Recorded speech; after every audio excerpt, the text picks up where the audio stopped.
Good morning and welcome to America's Home Cooking. I cooked my bones down, like I told you, until I can take a beef rib or the leg bone of the lamb and crush it. And I told you I pressure cook them for like 5 hours. I do them 2 hours, then I pressure cook them. I have to open the lid, check and add more water because the water starts leaving, and pressure can them for another 3 hours. So I watch my water level, but it's actually 5 hours of pressure canning. And I want to show you the minerals and the stuff that you need for your joint, the gristle. I'm going to show you it. Now I haven't heated this up, but I want you to look at the gel of it. That is gel. That is how much of the minerals I've cooked out. Now I have used beef bones, I have used chicken bones, I have done lamb chops, veal. I have used just about every bone I could get my hands on, plus what I buy into the store. And if it has a little bit of meat on it, I throw it in anyway. But I have to be able to crush those bones with my bare hands. Then I know I've cooked everything out of it. The more you cook out of it and you use this for yourself to eat with, you know, in your meals and dishes and stuff, you keep on replacing that. So you wouldn't shrink as adults get older. They shrink. This is because you don't replace that gristle in the bones and stuff. Your hips crack and break because you keep on drawing these minerals out and you don't replace them. And the reason you can't replace them, though you eat vegetables and stuff, is because the chemicals that they use to preserve, to keep the insects from eating the food and stuff, comes to the point where it blocks these minerals. And if you don't get them all at once and you only get a few, they don't balance out. This is why when I make a salad, you'll see me put vegetables, dried fruit, nuts, seeds, whatever I could get, and I put into these salads to get as much out of it, to make sure I cover as much ground in the minerals, to make sure that we get those. I know the B vitamins are there. So I am going to be canning this today. I'm using pint jars. I have my pint jars in the oven at 220. They're heating up, and I have my pressure canner out, and it's getting water in it. And I'm going to have to heat. Oh, I want to sneeze. I don't want to sneeze. Don't sneeze, Sandy. So what I'm going to be doing is I'm going to be heating this up, and we're going to be canning it. So I'm going to turn this on. I've got lids and rims I have to wash and get my vinegar and stuff out. Okay. So how long do you leave your jars in? Well, at least 20 minutes. I like to leave them until I'm ready to can, okay? That's why I put the water on first in the pressure canner, and then I put those in, and I'm gonna finish up here, and I will be right back. Okay, I'm gonna take my jars out. It's been 20 minutes, and I know I should put an apron on, but I'm not. I already have my broth is boiled, so it's already at 220. The jars are at 220, so we're gonna start canning.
Use measuring cup, which would be easier to fill these.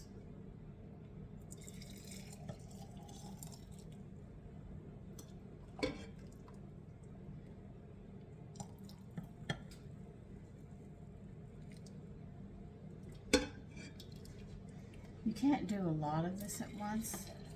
I can't because I have a small pressure cooker.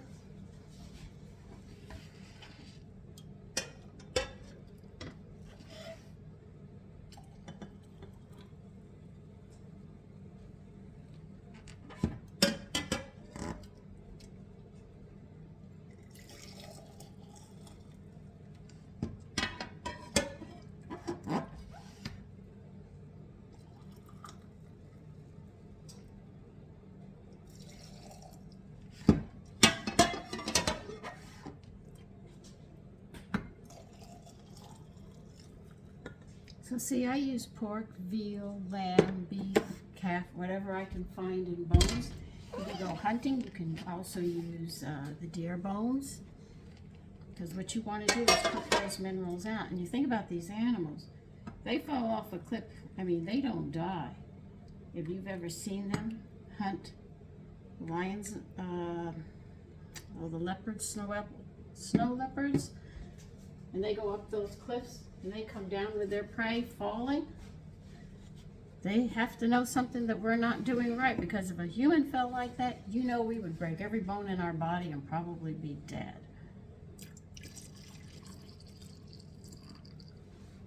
Okay.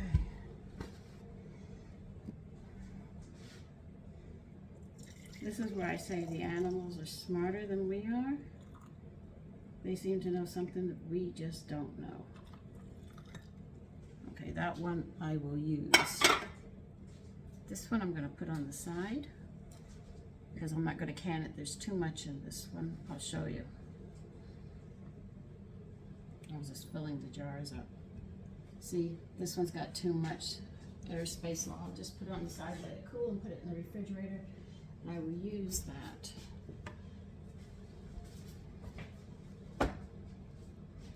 Now you want to know.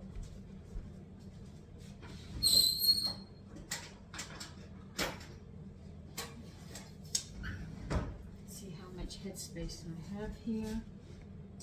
Oh, that's too much. I got to bring that jar back. Sorry, I won't have that much.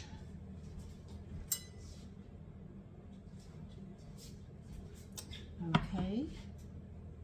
I'm gonna pour it back in the measuring cup here so we can get the right measurement. Oh.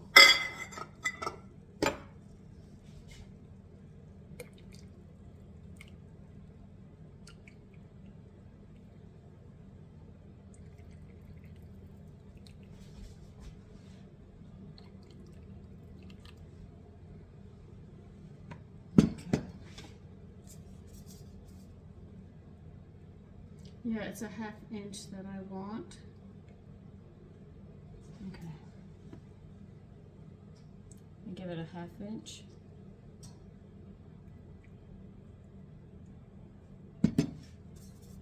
Half-inch headspace. Now I can put the jar to the side. I only have this much left.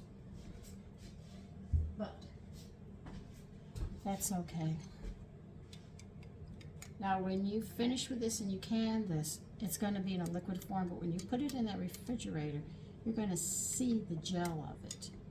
All right, now a woman asked me, can you freeze this? Yes, you can if you have freezing jars. By all means, you can. I don't have that, and I forgot something. So I'll use paper towels this time. So you can. It can be frozen, it can be canned. And like I said, I use it in everything that I cook. If I'm going to make a gravy, this is great in it. If I'm going to make a soup, I add some of this in. You don't have to use a lot of it. And how much do I? It just depends upon what I'm making. So you don't have to throw your bones out. You can actually put them to good use. Collect them, and you say, but people have eaten chicken. Can I use those bones? I do, because you're going to cook everything. I stick them in a bag and stick them in the freezer, and then I sit there and I cook them down with the other bones that I have and that I buy.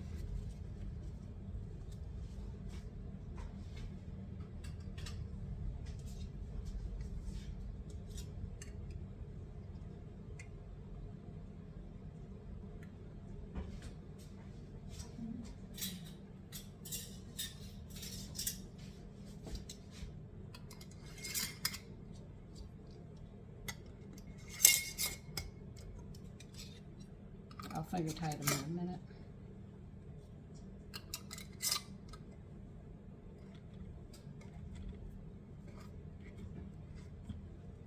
Okay.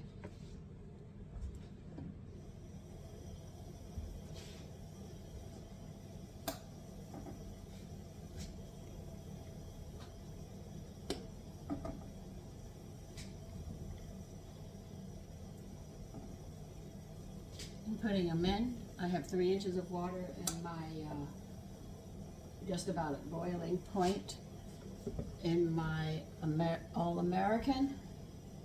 I have greased the pot on the edges and the bevel there. Now, I don't know if you have a gasket. If you have a gasket, it's different. Each one is different. Don't forget to add that vinegar that you have left over from wiping the lids, the rims. Put it into your water there. It'll keep your jars clear. Just follow the instructions of your pressure canner, I mean.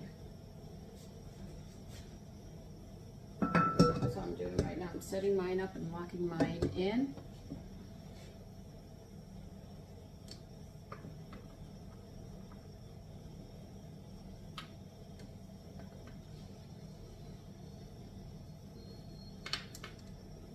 So it just depends upon what kind of pressure canner you have. You'll have to follow your instructions. Mine is just an All-American, which is different. Now, the vent's gonna have to go 10 minutes, venting, a steady stream, and then I will close it up. But I'm gonna pressure can these for 30 minutes. I know they say broth and, oh, what else do they say? Broth and stock, they say 20 minutes for pint jars. Because of this, I'm going to do it 30 minutes. I'd rather do 30.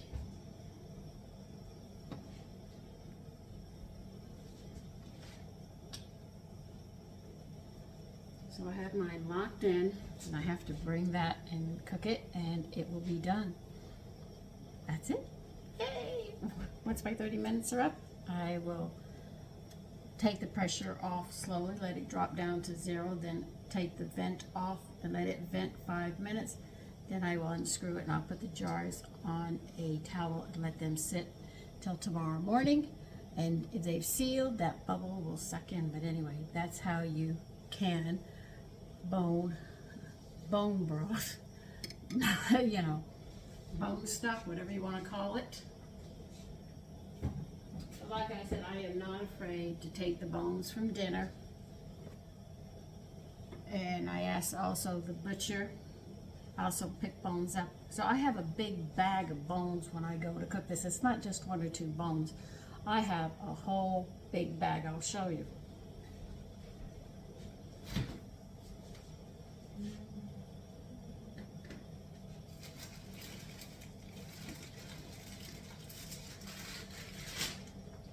I just started another bag, and I'm using one of these until this whole bag is packed. I don't cook it down. You don't need little bones. You need a lot of bones to cook this so you can pull all those minerals out. So always make sure you've got to have a big bag. You say, well, how can I save them? Stick them in a freezer bag. Throw them in the freezer until you get a bag.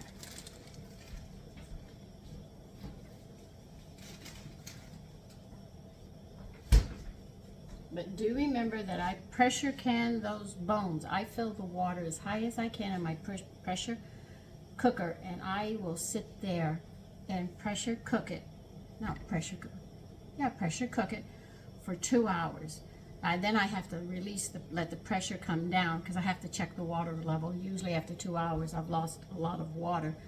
And then I sit there and fill it back up, and I pressure can it for 2 hours. Again, check it to make sure that you haven't lost amount of water. If you have, fill it back up and pressure can it 1 more hour. When it's completely cool, if you can take a beef rib and break it with your hands, snapping it with no help, you've cooked a lot of minerals out. If you can sit there and take a leg of lamb or veal and take it and break that bone, then you've done it.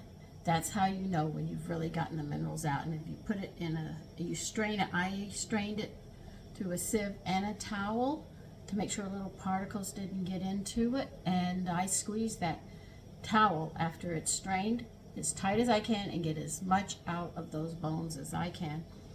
And then I sit there and I can it. Okay, so that's how it's done. Very simple. I didn't show you when I was, what?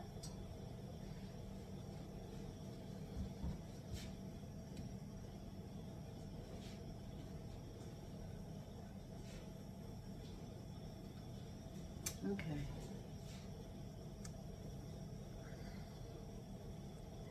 right, anyway, you take care and have a great day.